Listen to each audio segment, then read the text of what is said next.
Sejam bem-vindos ao Bendita Resenha. Me chamo Miriam Serrano, membro da Igreja Batista, apaixonada pela Palavra de Deus. E hoje eu quero compartilhar algo que Deus falou ao meu coração. Vem comigo.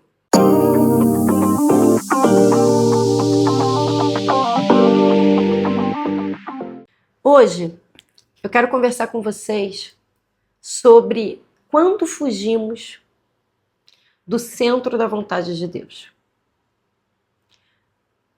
Nós precisamos entender dois conceitos. Existe a vontade de Deus, que é boa, perfeita e agradável, que nós chamamos isso de centro da vontade de Deus. E existe a vontade permissiva de Deus. Ou seja, não foi aquilo que Deus projetou para a sua vida. Mas, como nós temos a escolha de optar por sim ou pelo não, Deus permite. E para isso existem consequências. Um profeta menor chamado Jonas, uma história muito conhecida, mas eu queria meditar em cima da palavra de Deus e através dela fazer uma reflexão.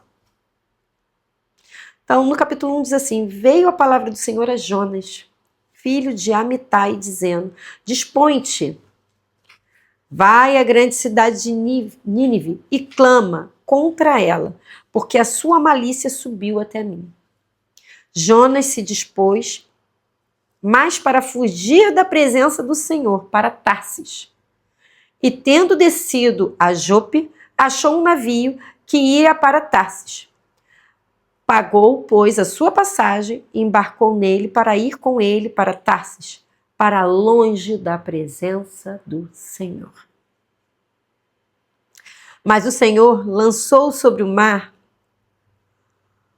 um forte vento e fez-se no mar uma grande tempestade e o navio estava a ponto de se despedaçar. Vou parar até aqui.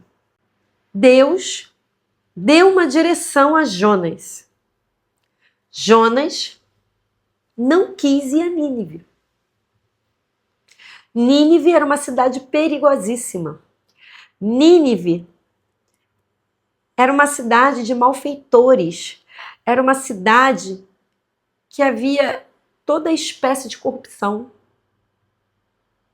Deus pede para Jonas ir a Nínive. Deus pede para que ele clamasse contra ela, ou seja, declarasse palavras contra ela. Até porque diz assim a palavra, porque a sua malícia subiu até mim. Só que Jonas fez diferente. O que Jonas fez? Fugiu. Pegou um navio e foi para Tarsis. Ele não foi para Nínive, ele foi para Tarsis, ele foi para uma outra direção. E o que aconteceu? O navio quase naufragou, quase afundou. Ondas batiam sobre o barco, ventos, e todos ali apavorados já não sabiam mais o que fazer. Até que no versículo 11 e 12, que eu vou ler agora, diz assim: disseram-lhe, o que te faremos para que o mar se nos acalme? Porque o mar se ia tornar cada vez mais tempestuoso. Respondeu-lhe Jonas: tomai-me e lançai-me ao mar, e o mar se aquietará, porque eu sei que por minha causa vos sobreveio grande tempestade. Nós, muitas das vezes, vivemos tempestades nas nossas vidas, porque não estamos no centro da vontade de Deus. Estamos passando por dificuldades, estamos passando por portas fechadas, por vários obstáculos, tudo dá errado. Eu vou fazer isso, se esforça para fazer uma coisa, se esforça para fazer outra, e nada funciona, nada frutifica, porque não estamos no centro da vontade de Deus. Deus deu um comando lá atrás para ele ir num lugar e ele vai para outro. Deus está falando com você, meu irmão, minha irmã. Qual foi o lugar que Deus falou para você ir? Qual foi aquilo que Deus falou para você fazer? Mas o medo tomou conta, a covardia tomou conta, a procrastinação tomou conta. E meus irmãos, eu não estou falando com falta de propriedade, não. Estou falando com quem viveu isso. Muitas coisas na minha vida, eu passei muitas dificuldades porque eu sabia que tinha que ir numa direção e fui em outra completamente diferente.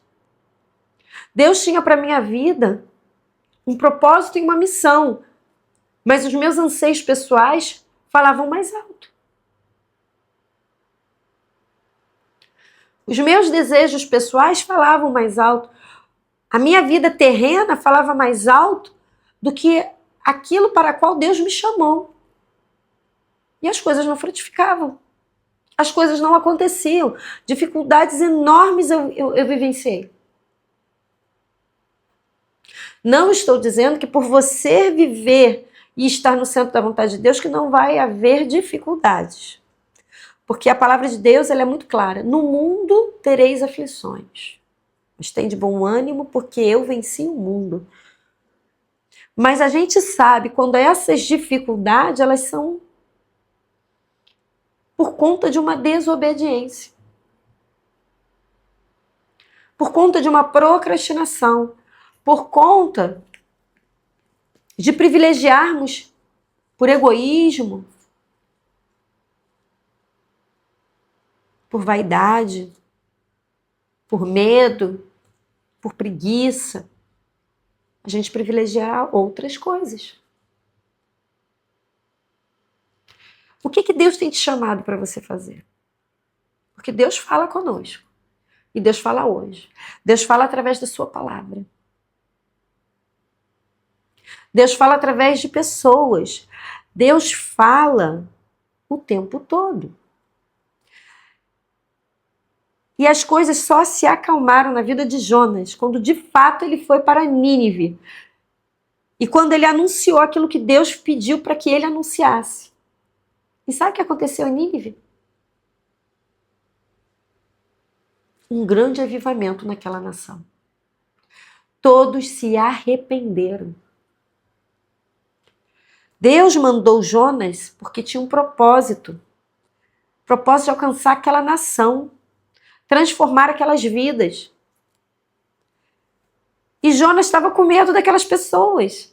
Mas maior era o que estava com Jonas. Quando o verdadeiro amor, ele alcança a gente e a gente se deixa levar pelo amor. E quando a gente obedece, por amor a Deus e por obediência, nós vemos frutos. Nós vemos frutos. E nós fomos criados e formados para frutificar. Meu irmão e minha irmã, você, do seu jeito, do seu modo, não importa se falando com gíria, sem gíria, não importa se você é formal, se você é informal, não importa. Deus vai te usar de alguma forma. E vai alcançar vidas, vai trazer transformação. Nós fomos chamados para ser sal e luz, para trazer transformação onde nós estamos. Então, meus irmãos, o que eu quero dizer neste dia para você, reflita sobre aquilo que Deus falou ao seu coração, sobre o chamado que Ele tem na sua vida, sobre aquilo que Ele te pediu para fazer e que você não fez. Peça perdão a Deus. Primeiro ponto, Senhor, eu errei nesse ponto aqui. Me perdoa em nome de Jesus. Peça perdão. E se esforça, se habilite para fazer aquilo que Ele te pediu. Se é evangelizar, evangelize. Se é ministrar louvores, vai ministrar louvores. Se é para ensinar, ensine. Se é para ministrar a palavra de Deus, ministre a palavra de Deus. Se é para discipular, discipule. Não importa. Mas faça a obra do Senhor. Deus deu dom e talento para todos. Não enterre eles. Que Deus te abençoe, meu irmão e minha irmã. Se essa palavra gerou valor para você, dê o seu joinha, compartilhe com quem precisa. Deixe o seu comentário. E eu quero também registrar o nosso agradecimento à RW Digital, que é uma empresa de marketing digital que tem nos abençoado, nos ajudado. Se a sua empresa precisa, se você precisa de marketing digital, procure a RW Digital. Fiquem com Deus e até a próxima. Até já.